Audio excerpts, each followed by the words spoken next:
இந்த வருஷத்துல டாப் 10 ஸ்கேம்ஸை பத்தி பேசணும்னா அதுல பிரான்ச்சைஸ் ஸ்கேம் கண்டிப்பா டாப் 5ல ஒரு இடத்துல இருக்கும். டேய் இவன் வேற என்னை ரொம்ப டார்ச்சர் பண்றான்டா. நான் இது வரைக்கும் பார்த்ததுல 50% ஆஃப் ரெஸ்டாரண்ட் அவங்களால 2 வருஷத்துக்கு மேல தாக்கு பிடிக்க முடியாம தான் க்ளோஸ் பண்ணிட்டு போயிருக்காங்க.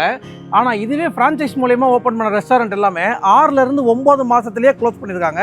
இது எல்லாத்துக்குமே காரணம் இந்த பிரான்ச்சைஸ் பண்ண இந்த 5 மிஸ்டேக் தான். ஃபர்ஸ்ட், எல்லா பிரான்ச்சைஸும் பண்ற பெரிய மிஸ்டேக், நீங்க 3ல இருந்து 6 லட்சம் இன்வெஸ்ட் பண்ணீங்கன்னா போதும், மாசம் 1ல இருந்து 2 லட்சம் ரூபா வரைக்கும் ஈஸியா சம்பாதிக்கலாம்னு ஃபேக் ப்ராமிஸ் பண்றது தான். இங்க பாருங்க, நீங்க ரிட்டர்ன்ஸை ப்ராமிஸ் பண்ணலாம், ஆனா அது ரியலிஸ்டிக்கா இருக்கணும். நீங்க இப்படிலாம் பண்ணும்போது தான் பிரான்ச்சைஸ்ன்ற பேர்ல பான்சி ஸ்கீம் பண்ற மாதிரி இருக்கு.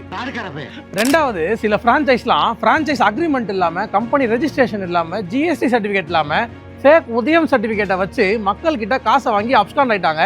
இதனாலேயே நிறைய பேருக்கு பிரான்ச்சைஸ் மேல இருந்து நம்பிக்கையே போயிடுச்சு.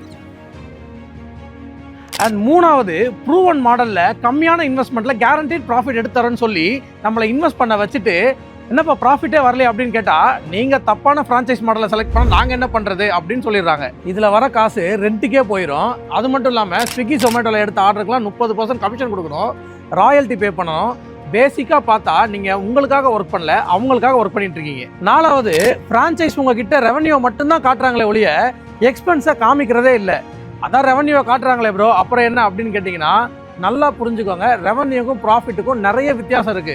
இப்போ நீங்கள் ஒரு நாளைக்கு 10,000 ரூபாய்க்கு ரெவன்யூ பண்ணிட்டீங்க அப்படின்னா அதில் staff, commission, inventory, royalty, marketing ஃபீஸ்னு இது எல்லா செலவும் போக உங்களுக்கு நல்ல நேரம் இருந்தால் 1000லேருந்து 2500 வரைக்கும் உங்கள் கையில் நிற்கும். இல்லாட்டி நிறைய நேரத்தில் உங்கள் கை காசை போட்டு தான் கடையவே நடத்த வேண்டியதாக இருக்கும். அண்ட் கடைசியாக, இந்த மிஸ்டேக் ஃப்ரான்ச்சைஸ் மேலேன்னு சொல்கிறத விட ஃப்ரான்ச்சைஸ் எடுக்க போகிற உங்கள் மேலேன்னு தான் நான் சொல்லுவேன்.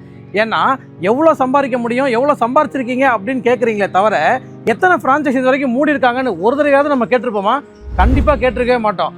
150+ ஃப்ரான்ச்சைஸ் ஓப்பன் பண்ணியிருக்கோம், 100+ ஃப்ரான்ச்சைஸ் ஓப்பன் பண்ணியிருக்கோம் அப்படின்லாம் விளம்பரப்படுத்துறாங்க. ஆனால் ஒருத்தராவது எவ்வளோ கடை இப்போ கரண்டாக ரன் ஆகிட்டு இருக்குன்னு நம்ம கேட்டிருப்போமா? கண்டிப்பாக கேட்டிருக்க மாட்டோம்.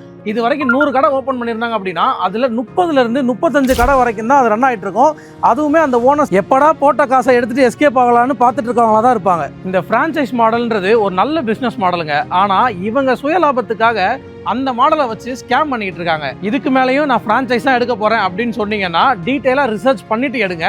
அப்படி ரிசர்ச் பண்ண தெரியல அப்படின்னா செக்னு கமெண்ட் பண்ணுங்க. நானே என்னெல்லாம் செக் பண்ணணும் அப்படின்ற செக்லிஸ்ட்டை உங்கள் டிஎம்க்கு சென்ட் பண்ணுறேன். இதே மாதிரி இன்ஃபர்மேட்டிவான வீடியோஸ்க்கு ரைஸ் ஆஃப் ஃபாலோ பண்ணிக்கோங்க.